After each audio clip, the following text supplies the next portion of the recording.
Hello and welcome to this online safety webinar for teachers, DSLs and parents and carers. And this topic is going to be about online grooming. Interesting, when I go to schools and speak to parents in the UK and internationally, the one thing that parents always want to talk about is the harm that can come to their children online as a result of stranger danger, online grooming. It is illegal, it is harmful, it is exploitation. I spent many years working in this field, and many companies have asked me to actually physically show them how quick it can happen. But in my mind, if he thinks or believes talking to a 13-year-old girl, it's definitely inappropriate. She'll be really excited that somebody finds her attractive and wants to be like this guy here. Would you consider dating a guy my age? He's going to be, wow, really? What, you like me that much? They haven't even seen each other. So this is straight away all to do with exploitation. It's got nothing to do with, if we go out to a bar and you see somebody that's going to be your age or around your age, it's attraction. This isn't that. This is nothing like that at all. This is complete exploitation by individuals who use the internet. Incoming video requests from Dave. So the minute I say no, in reality, what would a 13-year-old girl do at home in the privacy of her own bedroom? She'd turn it on. That's 12 potential paedophiles and under 10. I would say out of those, I would get at least 6, if not 7. But I would have to close them down because I'd need to deal with 1, 2, 3 or 4 because obviously it gets very hard to deal with. So yeah, they're potential, and some of them already there. A 38-year-old from Surrey is saying, do you want to date me? Well, that can only mean one thing. What's interesting with that demonstration I did with Unilad here in the UK a couple of years ago now is that nothing's changed, but you actually see the methodology of online groomers. What they actually will do is go to areas where children or young adults are so they can automatically engage with them, and those areas will be social media, it will be gaming, and then automatically they'll decide to actually have a one-to-one using direct messaging services. It's never been easier for online child sex offenders because of the platforms that social media, messaging and gaming allow. That's why we need to know a bit more. That's why adults need to be involved, and that's why this webinar is here for you. So what is online grooming? The best way of describing that, it is stranger danger in the online world, but it can be defined as online grooming involves an online predator communicating with someone believed to be a child under 16 via the internet, with the intent to commit a sexual offence, abduction or a psychological offence. This type of victimisation takes place across every platform. I've already mentioned the methodology about interacting with a possible victim. So therefore any platform that allows the introduction to occur, the messaging to occur, any platform. So that's social media, that's messaging platforms, and that's also gaming. And online grooming involves a young person being tricked, forced or pressured into doing something they would not normally do. That's the coercion. The predator's goal will always be to meet that victim in a controlled setting and to abuse them sexually or physically. Well, I must stress that whilst we have the Sexual Offences Act 2003 here in the UK, and other countries will have similar type of acts that will make this an offence, in the UK, there is no offence of grooming if the intent is to physically or emotionally hurt. That's something the government is still looking into. So it actually has to be the intent to sexually hurt or exploit. That is online grooming.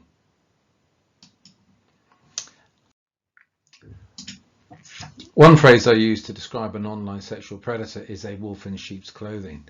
What we must understand is most victims will find the grooming process an enjoyable one because the online predator will compliment, encourage and flatter the young victim to gain their trust, friendship and further their curiosity, hence a wolf in sheep's clothing.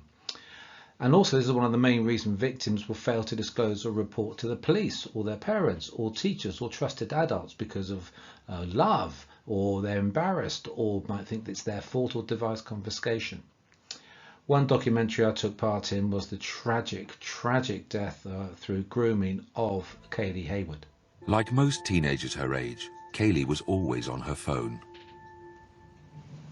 Social media for teenagers is the be-all and end-all of their lives. They will wake up in the morning, they will check their device, they will check their social media. So for somebody like Kaylee, an online profile is all about making friends. Well, that automatically means that they're going to have an element of vulnerability within their online life, because they will have strangers asking them to befriend them. That is dangerous. On the 31st of October 2015, Kaylee received a message. He called Luke Harlow. He told Kaylee he was a friend of a friend and lived in the neighbouring village of Ibstock. Friend of a friend is that classic phrase that's used within social media to create friendships, gives an element of credibility. Oh yes, of course you know me. But by definition, a friend of a friend, if you don't know somebody, is a stranger. So in the case here with Kaylee and other teenage girls, by adding individuals they don't know, who are by definition strangers, for them that's fun. It's probably the first relationship she's had whereby she's got an individual paying her the attention, giving her the compliments that she's never had before. What we know of social media is that they can message 24/7.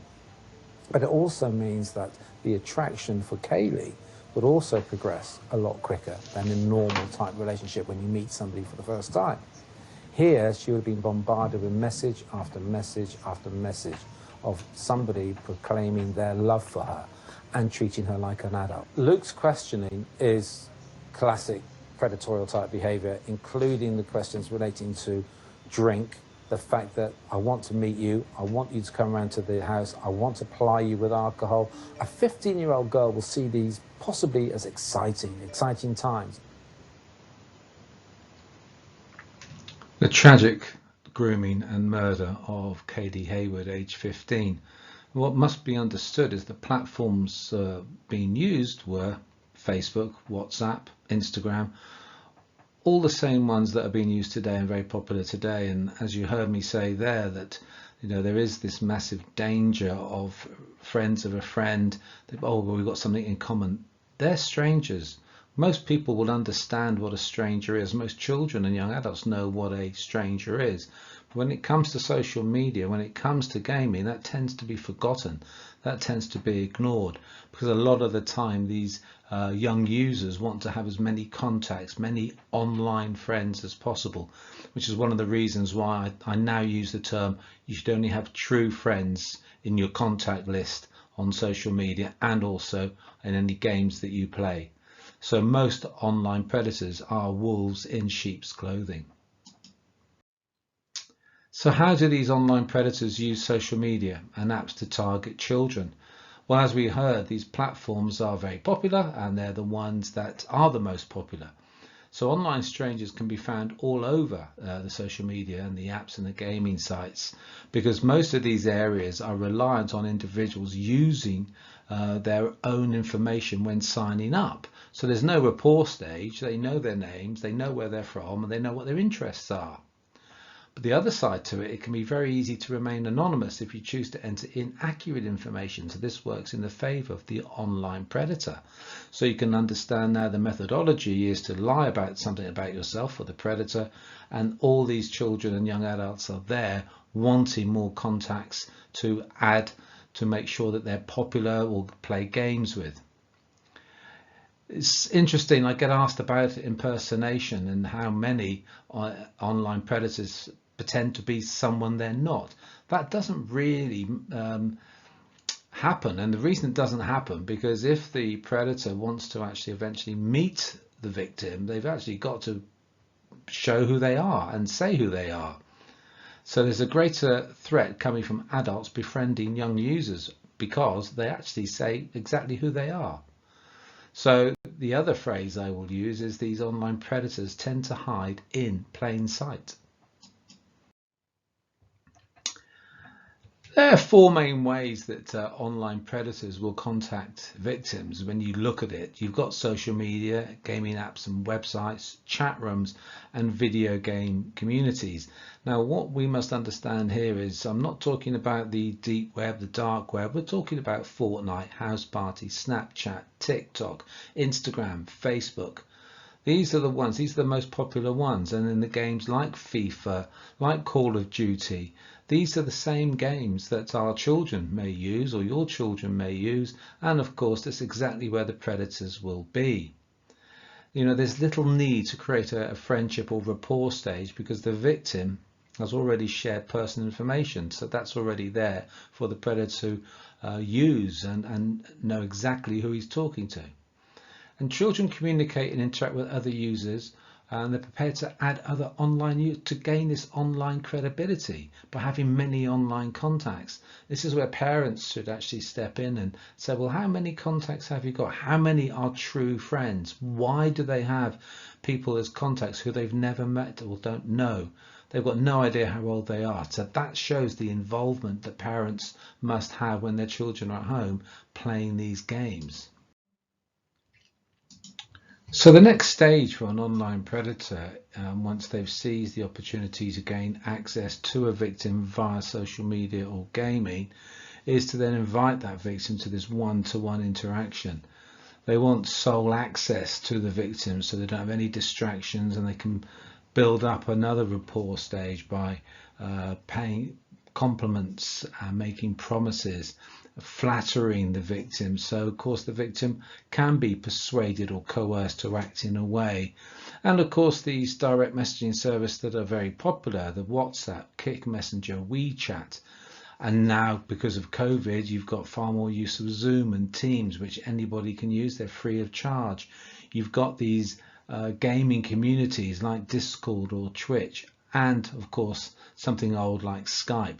These can all be used. Just because they get used in the correct fashion, we could say, by most families, they will also be used by an online predator to actually have this one-to-one interaction with the victim.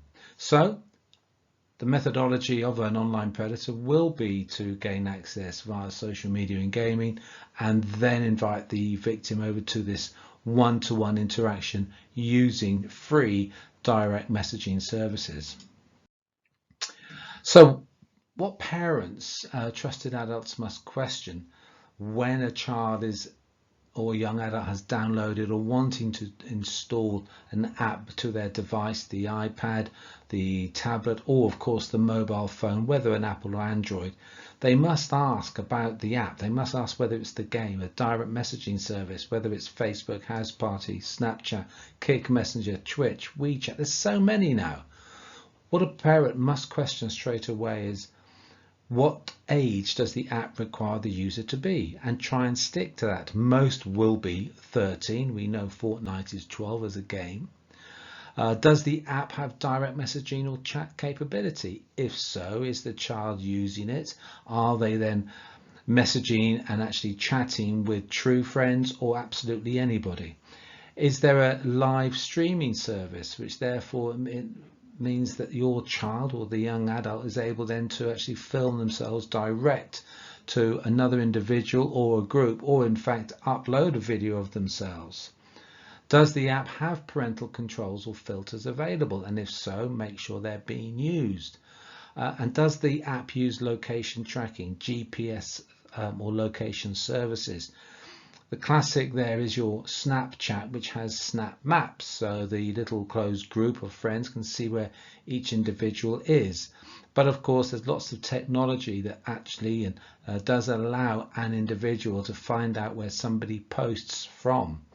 When I talk at schools, I will show parents and teachers exactly free software that's available for anybody to use, and in this case predators, where they can actually find an individual and find out where the most common place is that that child or young adult posts from. Of course that will be their home. So these are the questions parents must ask, and of course what you can do is switch things on like parental controls and switch things off like GPS or location services, and only use them when you want your child to use it. So what parents and carers can do. These are important steps to keep children safe online. Certainly now during this COVID-19 virtual schooling, lockdown and excessive internet access, you must speak openly with your children and young adults about the dangers of social media and online predators. Don't just keep that to yourself, because most users will be aware of stranger danger. They just don't apply that to the online world. Make sure that your child or young adult only interacts and messages with true friends. And of course I use the definition that true friends are friends who do not have to ask personal questions. So family, friends, school friends, etc. And of course, it is essential to have these security settings in place. You parents should monitor the child's social media activity by becoming friends on or following. This isn't spying. This has been just part of your child's online life, as you are with your child's real life, their offline life. Whenever possible, make sure the location services on your child's phone are disabled. I totally understand that a lot of parents and carers will want to know where their child is. That's fine, but when they're at home with you, there's absolutely no need for GPS or location services to be on. This is especially so for Instagram, Facebook, Twitter, where it is possible to establish exactly where the most common place that a user, in this case a child, posts from. And please do always check for this live streaming. Choosing a generic screen name and profile picture that hides a child's identity is a must. They shouldn't have their picture on a profile. And additionally, in the live streaming app, it's important for parents to monitor their child's live broadcast. What is your child doing if you're going to allow your child to take pictures, to actually use their webcam, and check in by passively watching. What parents can do, and remember this, that there's online grooming occurs when an online predator seizes the opportunity to contact and engage with a victim, gaining access by social media, gaming, and also apps that are installed and downloaded to mobile phones. Therefore, to prevent online grooming, users must only engage and interact and message people they already know. So, as an adult, we can monitor that and participate in your child's online activity. If your child is part of a closed group in WhatsApp, in WeChat, in FIFA, in TikTok, in Snapchat, well, how about you becoming part of that group for a little while, just to make sure that everybody in there is respecting each other and they're all known to each other, they are true friends. And of course, what is good for parents is to know possible signs that your child, I'll say, is in trouble, is worried, is hiding things from you, is engaging in the online world with perhaps strangers.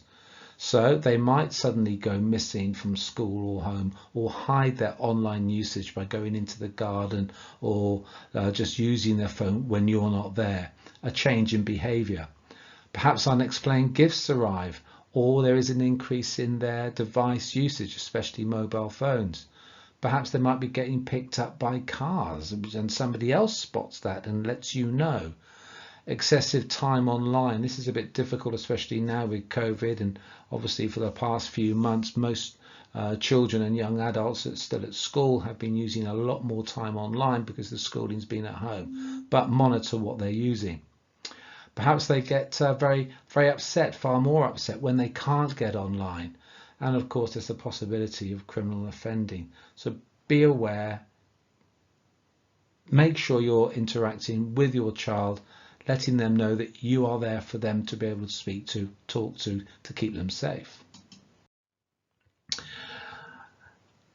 What can you do if worried? Well, most parents at some stage may be worried, and it may be about too much usage. It may be that they're playing too many games. Well, I always say to parents, you've got a friend in your school. You've got some wonderful teachers and people, designated safeguarding leads, who are aware of these issues. But above all, it's for parents to actually go into the school and speak to the school, speak to the principal, speak to the teachers, speak to the anti-bullying coordinators, know what the school are doing, be part of that community, speak to other parents when you're waiting for your child at the school gate when they're of that age.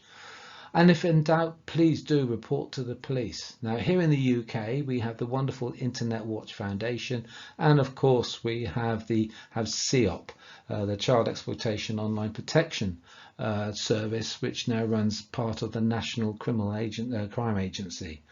You can report online. You can call NSPCC and call Childline, or there's Mind for other mental health organisations. If you're abroad, In Hope will be able to help for you there as well. They have offices in many countries worldwide where similar reports can be made. I have created an online safety mantra. These are 4 points I always say a parent should keep reinforcing with your child or young adult. Tell them not to share personal information, keeping their secrets secret. Always be kind online as you would be in school, or you get told to in school. Be the same online when they're at home using social media, gaming or messaging services.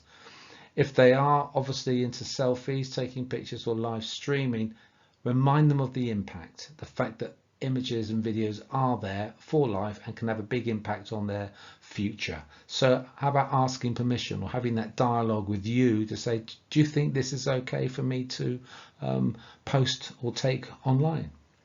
And if you can, stick to age restrictions. Don't ignore them. That's for all games, apps and social media. If they're the age, the guided age, at least that's a start to keep them safe. And of course, it means that you should be part of it. You should actually use the same app or try the same game or social media that your child is. Now, I do have many resources that are on my website, which is Online Safety for Schools. They're free. There's copies of the Online Safety Mantra, the top tips for young users.